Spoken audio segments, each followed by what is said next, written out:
ba daidai ba ne in ma mutum zai salati sai bari sai ya kai karshen ta tukun. wa khairal hadi muhammadin wa sharral umuri muhdathatuha fa inna kulla muhdathatin bid'a wa kulla bid'atin dalala wa kulla dalalatin fi nar. yaso ma an zai wani salati anan sai yayi saboda an ruwaito ta ne tauqifiyya ce, so ba za ka iya ɗauko wasu umumat ka zo ka ƙara a jikinta ba. na fata an gane. yanzu misali jama'a, idan aka zo ana karatu duk da yake na ji jahilcin mutane da bid'arsu da son zuciya ya kai haka, liman na cewa muhammadun rasulullah sai ka ji sun ce sallallahu alaihi wasallama, ko a ka'aba ne sai ka ji haka. tarin jahilai ne kai, wallahi ba sunna bace, wallahi ba sunna bace. ba za ka ɗauko umumi cewa ai annabi ya ce wanda da aka ambace shi sallallahu alaihi wasallama bai mishi salati ba ya kaɗe, sai ya ce ko an ruwaito a cikin sallah annabi sahabbai na to irin waɗannan zikirori da khutubobi waɗanda suke an samu su daga annabi, ko an samo in annabi ya yi, annabi yana tsaya yana salati ko sahabbai suna tsaya ba sa tsaya. to saboda haka za ku ga wannan manhaji yana bukata a karantar da kai abubuwa ɗaya bayan ɗaya, kuma haƙiƙanin al'amari da nan ne za ka gane abin da ya sa kenan su al'imamu tirmidhi ni inda suka ji wani malami ya bayyana salafi sai su naɗi gari sai su je su zauna a wurin shi, don magana ta wuce a ce kawai ka je ka ɗosano kamar yadda ake kunna kyandir. a sai su je su zauna laila nahar, duk karatuttukan da ake suna bi bayan wata 17 watanni 20 shekara 2 shikenan, ba wai sai an sauke littafin da shi ba. ta iya yiwa an fara da shi amma yanayi ya sa ba za a sauke da shi ba, sai zo ya sami ijaza saboda dama ba jahili ba ne, mai yiwa shi malami ne a garinsu amma ya zo ne ya samu wata kwarewa da gogewa da wata malaka ilmiya ya ta samu takhassus akan wani littafi da ya samu garinsu, shikenan sai malamin ya bashi ijaza, na karantar da wani daga wuri kaza zuwa wuri kaza amma yanayi ya sa zai koma garinsu, don haka na yi mishi ijazar sauran littafin ya ruwaice shi daga gare ni kuma ya je karantar, kuma ina roƙon ya ji tsoron Allah, ai ina mishi fatan ya ji tsoron Allah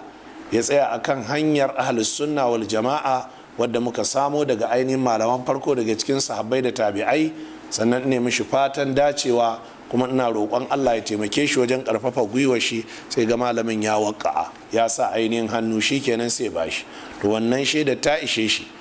duk inda ya je zai gabatar da karatun littafi kaza sai ce gashi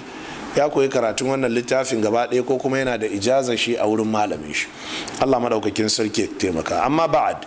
sai kuma kalma amma ba'ad muna yin kuskure so da dama muna cewa wa ba'ad, wallahi al'azimi kuskure ce,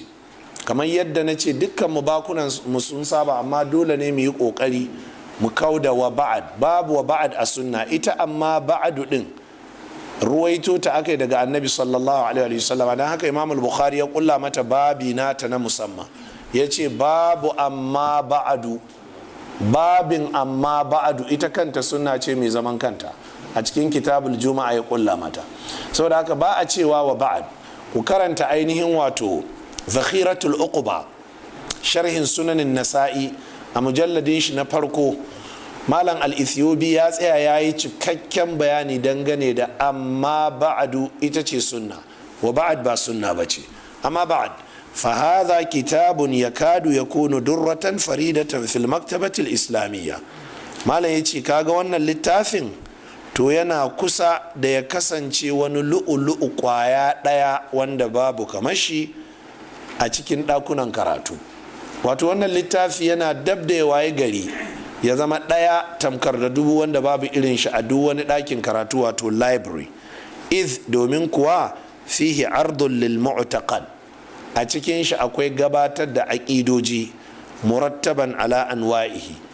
ana mai jerantu waɗannan aƙidoji a bisa nau'ukan bayanin aƙidoji ɗin hasaba wurudihi fil qur'anil karim, gwargwadon yadda aƙidojin suka zo a cikin alƙur'ani mai girma. wato ku duba, wani malamin in ya tashi zai rubutu sai ya bi alƙur'ani sai ya ɗibo duk inda aka yi maganar tauhidi sai ya tara wuri guda, wani sai bi duk inda aka yi magana tauhidin rububiya sai ya tara wuri guda, inda aka yi magana akan uluhiyya sai ya tara wuri guda. amma shi wannan malamin a'a, sai biyo qur'ani tun daga bismillahir rahmanir rahim da suratul fatiha ta fara, sai ya rinka tattauna tauhidin yadda abin ya zo a ƙarƙashin waɗannan ayoyin na alqur'ani. wa aqamahu sharihu, sai wannan malami mai sharhin wannan littafi ya tsayi da shi wannan littafin nashi alal qur'ani asalatan, wato ya mai da wannan sharhin nashi akan qur'ani, ya zama qur'ani ne tushen sharhin, sannan kuma sharhin ne yake fito da waɗannan abubuwan da alqur'ani ya kafa su a matsayin asali. wa zakara tahta al-ayati al-ahadith allati tunasibuha, sannan a ƙarƙashin ayoyin kuma sai malamin ya rinka ambatan hadisan da suka dace da waɗannan ayoyin, wal athar allati tulaimuha, da kuma maganganun malaman farko daga cikin sahabbai da tabi'ai waɗanda suka dace da ainihin waɗannan ayoyi da hadisai, wa nasara fihi aqidata salafi bi lughatin sahla, sannan ya tsaya ya taimaka wa aqida 'yan mazan jiya salafu salih, mutanen kirki, annabi da sahabbai,